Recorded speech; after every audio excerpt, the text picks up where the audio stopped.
visible. Thank you for having me over to this repeat of this wonderful IC, I think from 2020 to 21.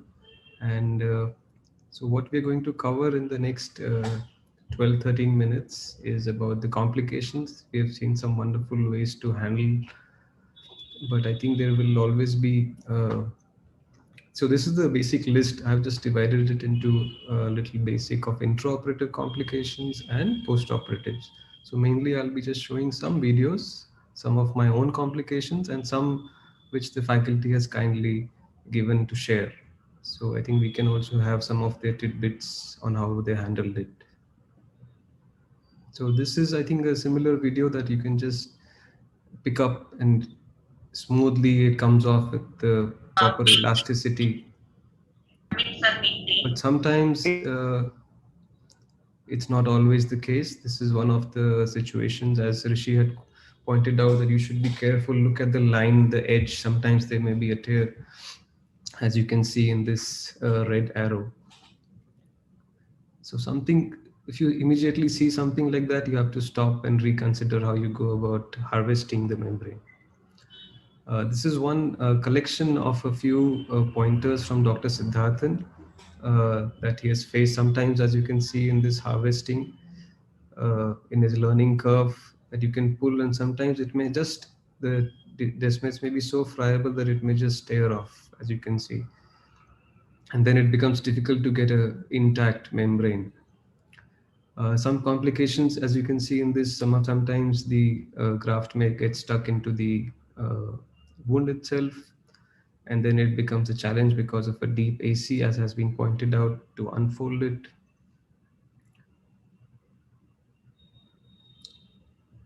And sometimes the visibility, because of the pre-existing corneal edema, is too much. It's very difficult to help unfold the graft, and sometimes it may just pop out.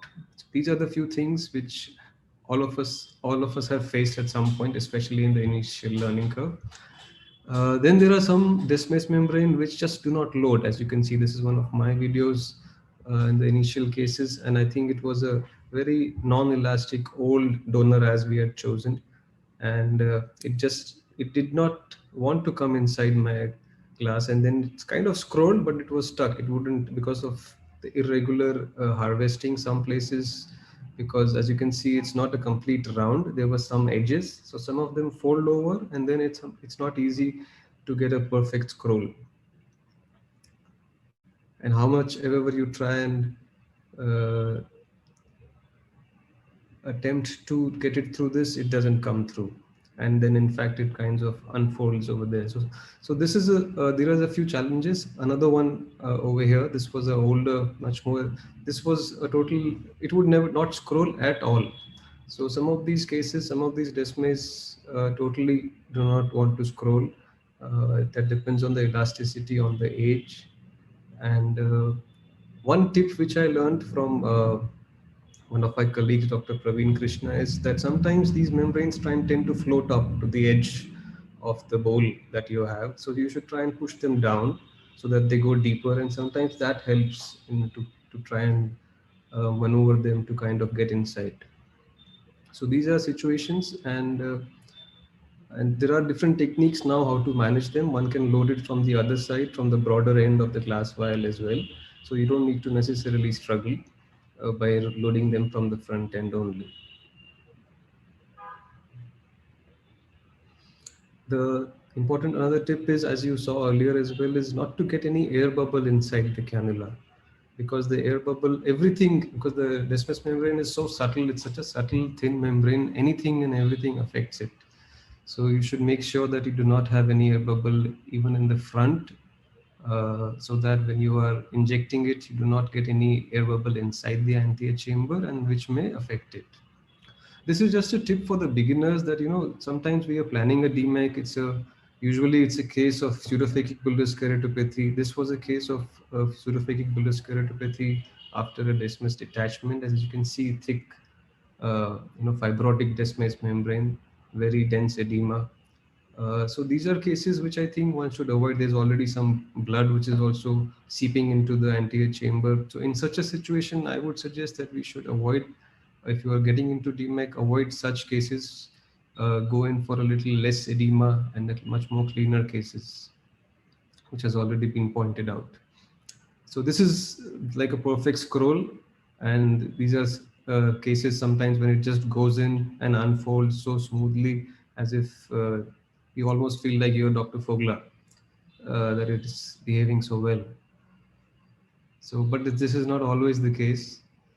And this is just a list to keep in mind. These are the major issues which occur during the injection, and the common causes are either the size of the wound may be inappropriate, high IOP, a dilated pupil, or sometimes you may be holding the injector bevel up. So these are the things to keep in mind. And of course, then sometimes it just folds up inside in a triangular formation or a comma formation, and you just can't seem to get it out despite trying, despite suturing the ports. I think these strips have already been pointed out.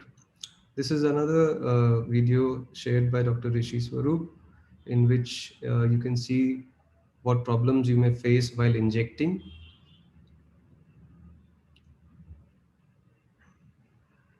So this is a very smooth insertion.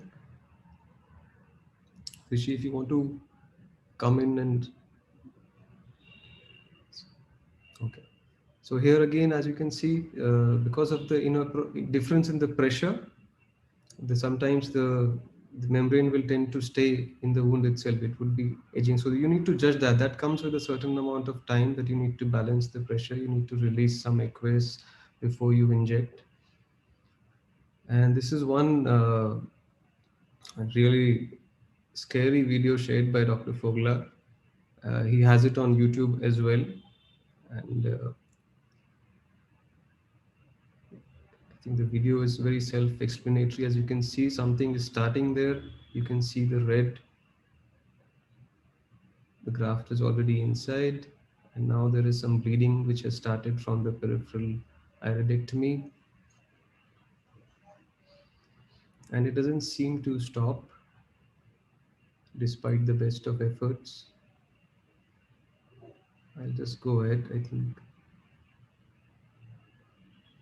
So, and as you know, bleeding, the fibrin formation, everything can impact the whole surgery itself.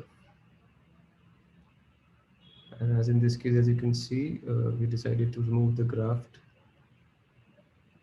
So these are some scary complications which can occur. So just a few tips. One is that as you're starting off initially, I think please take care of the oozing from the blood from the wounds, because some of it may go inside and form a fibrin which will prevent the unfolding of the membrane. Second is to suture. Initially, I think don't go with the sutureless corneal component surgery. Do take 1 or 2 sutures so that your maneuvers are much more simpler. Avoid air bubbles, because that, unlike DSEC, sometimes it will affect the unfolding in many ways which you don't realize. It may go under and turn it upside down. This is just some of the complications which I just picked up from, which were very interesting, from Dr. David Rootman's YouTube channel, in which you can see these are the initial cases posted around 4 or 5 years ago. Some of these things, challenges which do occur, especially in the initial phase when you're not careful of a certain few steps. So in this case, we need to be sure that the bevel is not up. If the bevel is up, the graft will definitely not go inside. Sometimes it may just escape despite your being in the wound. It will find a way out. This again is because of the high pressure inside the anterior chamber. And sometimes you may find the graft going behind the iris itself. As you can see here, if there is again a pressure difference between the anterior and posterior chamber, and sometimes it can go behind the IOL itself. This was a combined case. So these are just a few videos which are very interesting, so I put them up here.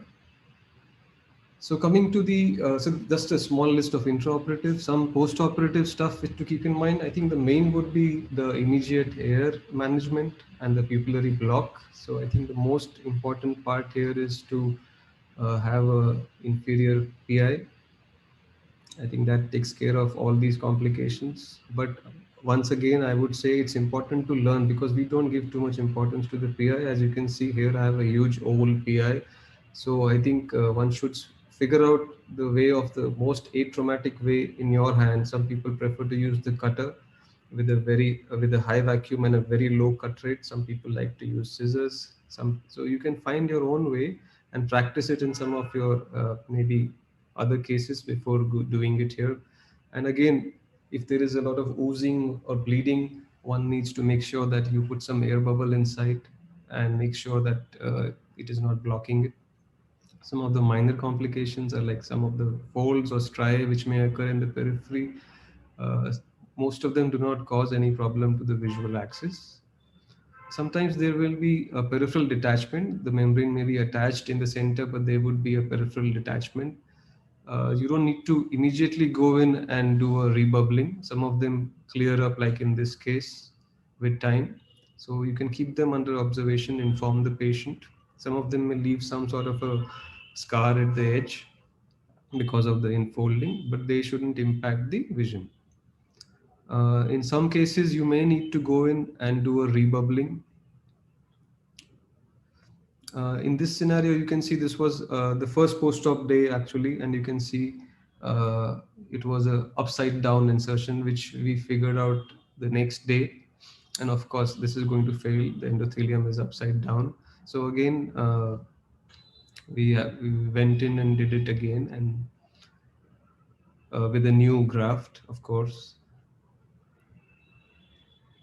And some of these again would require a rebubbling if it is not attached. So it's important to find out because some of it may be very subtle and because of the edema. So you can use an OCT or a good slit lamp to figure out whether it's a peripheral detachment or a graft failure happening. And of course, towards the end, I would like to remind you of glaucoma because when everything is clear, then also you need to be very uh, suspicious and check the pressures because a lot of them may be steroid responders as well.